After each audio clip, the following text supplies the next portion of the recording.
Well, it is that time once again where we get to talk about the new football shirts for this upcoming Premier League season, and I think that is probably one of my favourite times of the year, when all the new kits get released for all the clubs.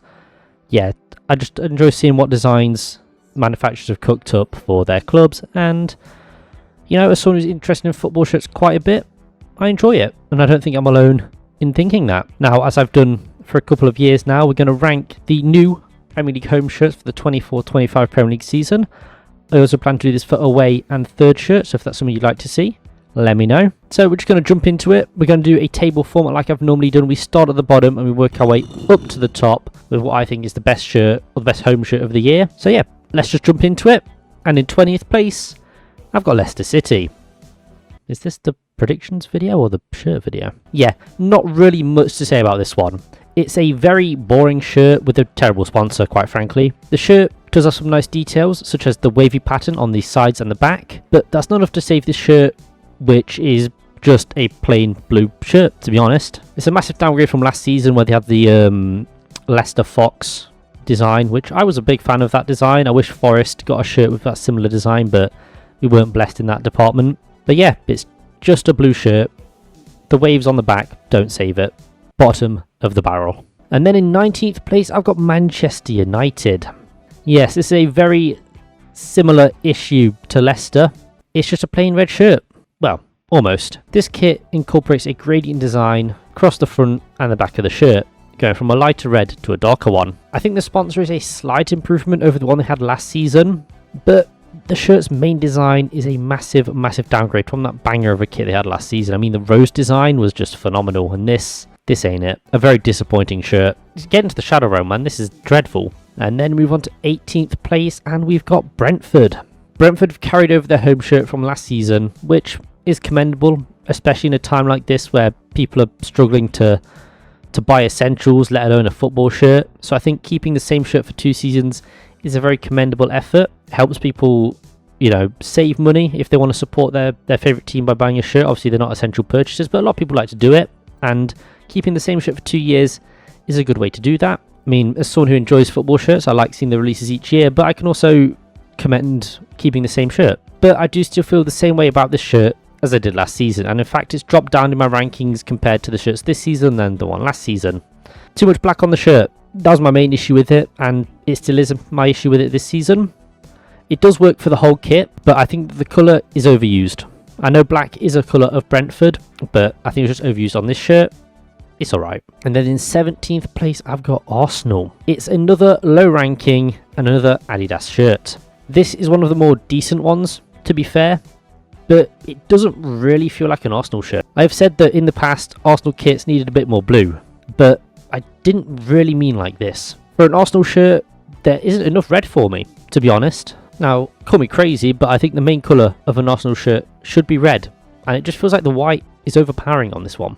Now, there probably is more red to white ratio, but it just feels like the white is more prevalent on an Arsenal shirt than it should be. I know it's their secondary colour, but it's kind of the primary colour of their rivals, and with the blue, this does give heavy Spurs vibes, I must admit.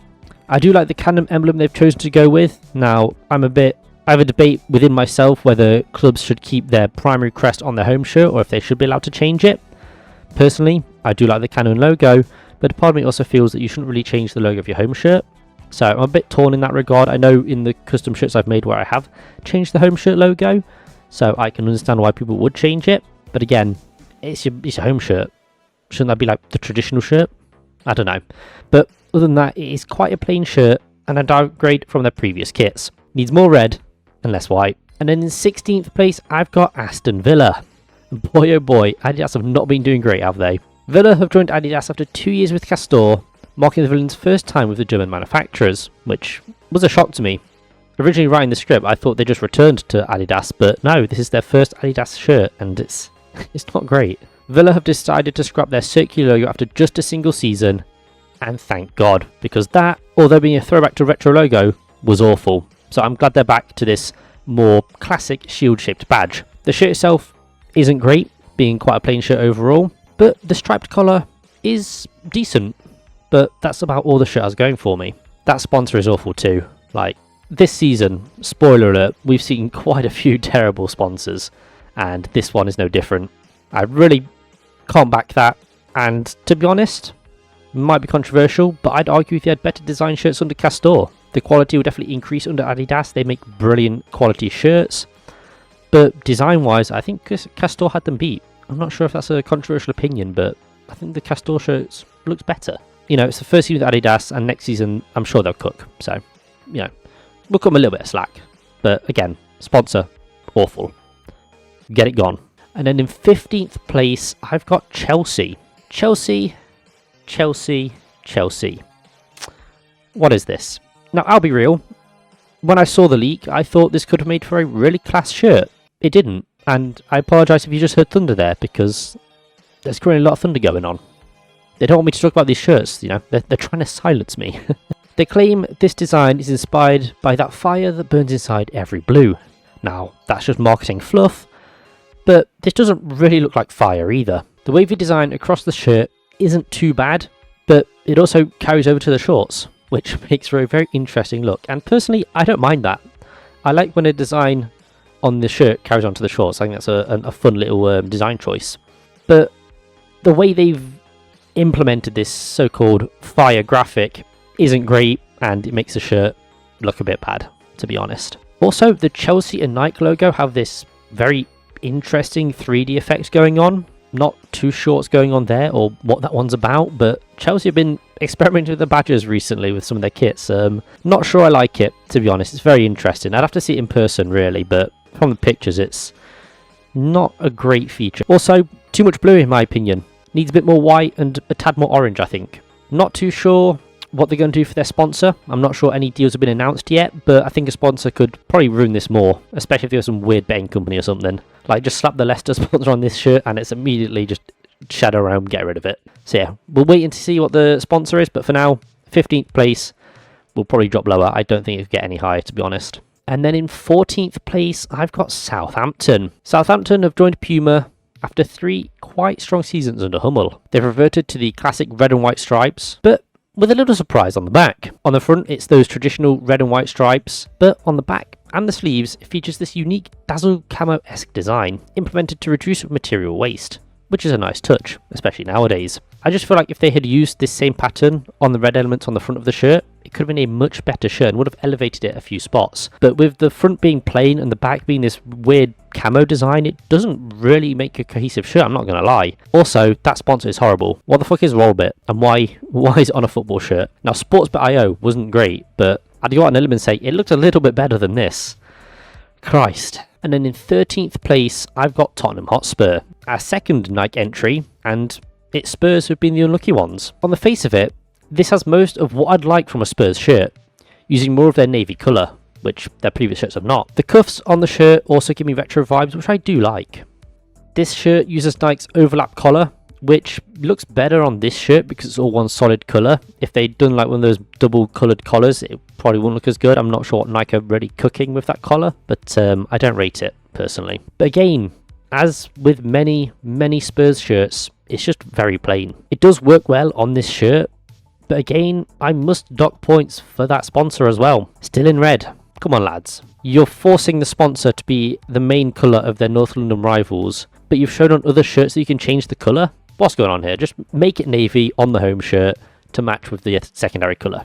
It's not that hard. Overall, decent shirt. Sponsor does dock it a few points and could have done a bit more with the design of the shirt, I think. And then in 12th place, I've got Bournemouth. Now with Bournemouth, I was umming and ahhing quite a bit over this shirt because of 2 reasons. Nice base design, terrible sponsor. I had it up and down this table, but I settled on 12th because I think that best represents the shirt as a whole. This is a great example of how sponsors ruin shirts. With no sponsor, this shirt looks great. It was a throwback to their 14-15 kit in which the club were first promoted to the Premier League. 10 years on, they're doing great, but that is a nice throwback. The thick stripes with gold trim was phenomenal. What a design choice from Umbro. Ah, beautiful. But then, that sponsor. And oh my god, it's dreadful. BJ88. What the fuck is a BJ88 and why is it on a Premier League shirt? I will never know. It's terrible. And to make it worse, it's in gold. Now normally, colour matching a sponsor isn't a bad thing. This just makes it's awful, to be honest. It would probably look just as bad in white. I think the sponsor itself is terrible, not so much the colour. Boy oh boy, it drags down what could have been an elite shirt, in my opinion. They have an anniversary version too, celebrating 125 years, which improved things with a unique badge, but still, that sponsor ruins it. It's a very, very solid kit, just ruined by that sponsor. Luckily, the Cherries are offering a sponsorless version this season, which is class because it looks far better. And I do hope that anyone who bought the anniversary shirt can get that sponsor removed as well, because, you know, it's a class shirt, commemorates a milestone, and then you've just got it squandered by a dreadful, dreadful sponsor. So yeah, really, really hurt the kit. And then 11th, I've got Manchester City. 0161, Manny on the map. For once, Man City have a nicer kit than their rivals, with a shirt that pays homage to the City of Manchester's dialing code, that being 0161. Overall, the shirt is quite plain, which we know I'm not a fan of if you watch any of my previous videos, but I think that the collar and the cuff detailing is very nice. I'm a sucker for that kind of thing, to be honest. It features a nice 0161 graffiti inspired graphic that really elevates the shirt above the other largely plain kits on this list.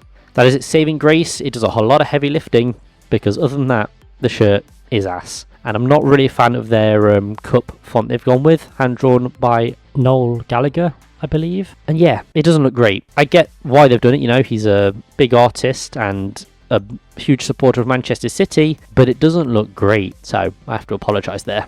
But decent shirt, could have been a lot better. Please get a normal font.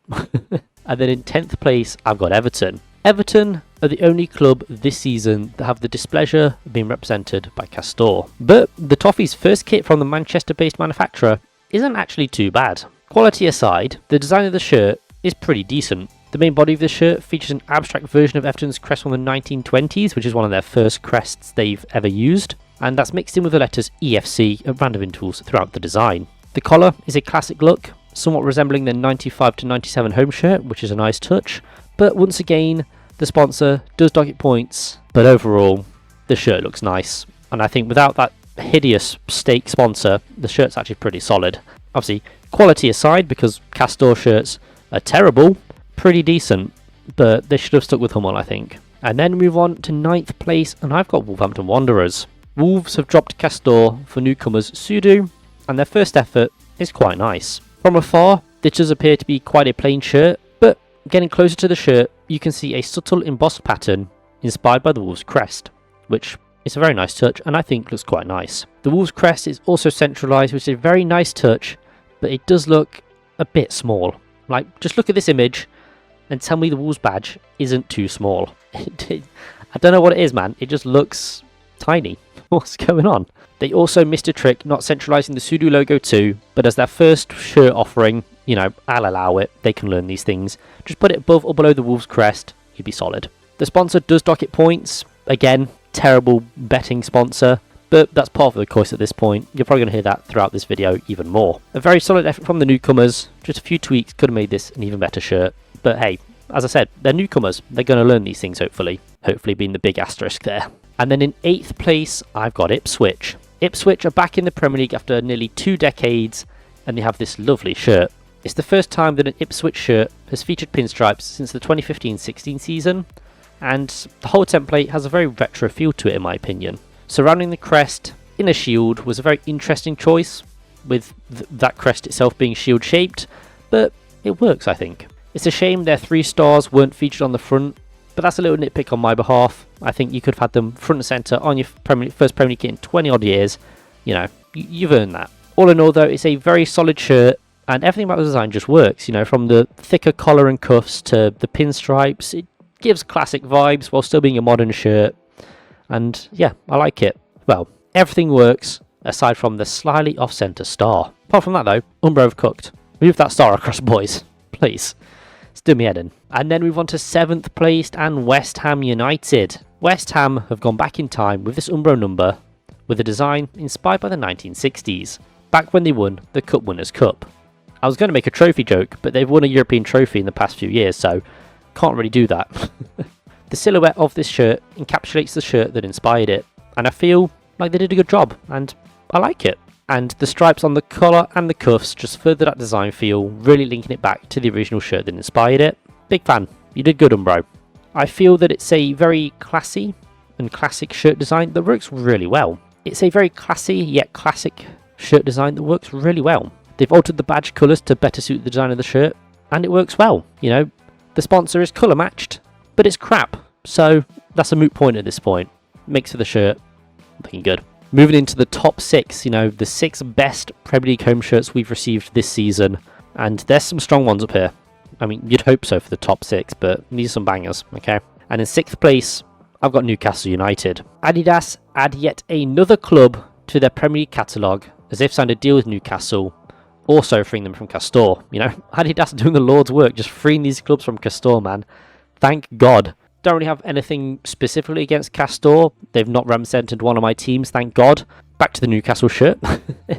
It's a very classy shirt for the Magpies, which calls back to the classic shirts from over 2 decades ago. Is it quite a basic shirt? 100%. But it looks really classy, and the icon on the back of the neck is a very nice touch as well. If you've seen my MLS kit ranking videos, you know I'm a huge fan of that sort of thing. We need to do it more in the Premier League, quite frankly, but they cooked with this one. All in all, it's a very solid shirt from Adidas. That, I think they call it waffle fabric design, looks brilliant on this shirt as well, as with most of the Adidas shirts this season, to be honest. Big shame Forest didn't get it, but that's the type of deal we signed, so what can you do? Again, the sponsor isn't brilliant, but it's not a betting company, and there's colours match, so I can allow it. But yeah, very, very solid shirt. I think they cooked. Welcome back to Adidas Newcastle. You've had some bangers, and I'm sure you'll have more bangers in the future. Alright, the 5th place, probably the closest we enter Europe this season. I've had Nottingham Forest. Adidas have niced us this season, and to be honest, I think it's one of our nicest kits in a while. The main feature of the shirt is that graphic design across the main body of the shirt and on the sleeves as well. It's a subtle striping pattern that makes up 2 overlapping stars, representing our 2 European Cups. You know, we got these boys right here for a reason, and we're going to flaunt them for all it's worth until we add a 3rd star, whenever that may be. Initially, when I first saw the shirt, it was quite hard to make out the design, but once I noticed it, I fell in love. It could use a bit more white in my opinion, maybe some on the cuffs and the collar, but it's still a very, very solid shirt, and I'm a big fan. Again, the sponsor does dock it points, but at least the colour works with the rest of the shirt. That's only praise I can get it, because I absolutely despise the sponsor, and I wish we could get a sponsorless version. But thank you Adidas for actually nicing us this season. I thought we'd get another teamwear kit, so you've exceeded expectations for me, and I actually quite like the Tiro template, so fair play. And then in 4th place, I've got Liverpool. I feel like this is quite a divisive kit, but I'm quite a fan of Liverpool's new home shirt. In fact, I'm a fan of all 3 of their shirts, to be honest. I loved it when I saw the leaks, and it did not disappoint when it was officially released. The main design of the shirt is the unique "You'll Never Walk Alone" pattern that is featured across the shirt. Now this kit is supposedly inspired by its 1982-1985 home shirt in which they won the Champions League in Rome. Very iconic. And I do like that the "You'll Never Walk Alone" pattern does look like pinstripes that were on that original kit. I think it's a nice touch. A feature I do miss from the leaked version is the shield that the Liverpool badge was placed on. I thought that was phenomenal, but overall the shirt is nice, just could use the shield. I'm not the biggest fan of that squared off collar, but it does look like a retro collar in part, and overall it's a nice shirt, so it's getting a very high ranking from me. I've seen a lot of people hating on it, and I can see why, but I'm a big fan of the design. I think it's phenomenal, and I think it's Liverpool's last Nike shirt, and it's a very strong offering in my opinion. Tough for the next manufacturer to follow up on, I feel. In my opinion, Liverpool have smashed it. And in 3rd place, I've got Fulham. Adidas have produced some stinkers this season, but also a couple bangers, and I think Fulham's is the best of the lot. Now yes, on the face of things, this is a very plain shirt, and should be co-signed to the bottom of the table. But my god, this whole composition is just, it is stunning. The collar is wonderful, and I'll be real, I wish Forest were blessed with a similar type of collar, or just a similar type of shirt in general. The black shoulder stripes and red body panels tie the whole thing together. This shirt just screams Fulham, and ties into their area of London quite well. Could maybe do with a little bit more red, but I'm not sure where they'd put it, and quite frankly, it's still a brilliant shirt. Big fan of this. Sponsor again, not great, but other than that, the shirt itself is phenomenal, to be honest. You could put the Adidas trefoil badge on there and call it an original, and yeah, a lot more people would rate it. But from what I can see, love it. Very, very solid from Adidas. You did good. You niced Fulham once again. And in 2nd place, I've got Crystal Palace. Macron my boys continue to cook with their only Premier League entry as they produce this wonderful shirt for Palace. I can see this being quite a Marmite shirt, but personally, I love it. The main and striking design of this shirt features Palace's eagle motif that creates a very impressive, very striking blue and red striped design. That design continues onto the shorts as well, which looks phenomenal to be honest. The almost paint-like application of the stripes works for the shirt's design, as I feel it wouldn't work if they were just your bog standard stripes, you know, a la Southampton. All topped off with blue, red and white on the collar and cuffs. Very, very solid. Huge fan of clubs using their logo within their shirt's design. I think Macron really popped off with this home shirt. It looks amazing. A lot going on in the shirt. It's very, very busy, but I feel like it works really well. The eagle motif being thrown about the shirt, some of them interlocking. Mwah. You cooked for Palace. I miss you, Macron. I truly do. I know I've given us a really nice kit, but Macron have been cooking this season. Oh man, imagine what could have been. Oh yeah, this sponsor is terrible as well and does dock it points. Just keeping it off the top spot. If they had a better sponsor, who knows? But still, very, very solid effort from Macron and Palace. Smashed it once again. Alright, finally, in first place, if you know the ball, you know who the final team is. It's Brighton & Albion. Pipping the A23 rivals to the top spot is Brighton, and this offering from Nike. It takes the traditional blue and white stripes you'd normally see from Brighton and adds a fading white pinstripe pattern within those blue stripes, and two other faint stripes on either side, like bordering the blue stripes. It's a design feature that I really like. I don't enjoy the fact that the stripes have had a chunk taken out of them for the Amex sponsor, but that's something we've come to expect from a Brighton shirt. But the Amex sponsor is the wrong shade of blue. Come on guys, you could have changed one of the blues surely. There's less yellow on this shirt than I'd like to see personally, but even then it's a very solid shirt from Nike, and there is yellow on the kit to begin with, so that's something at least.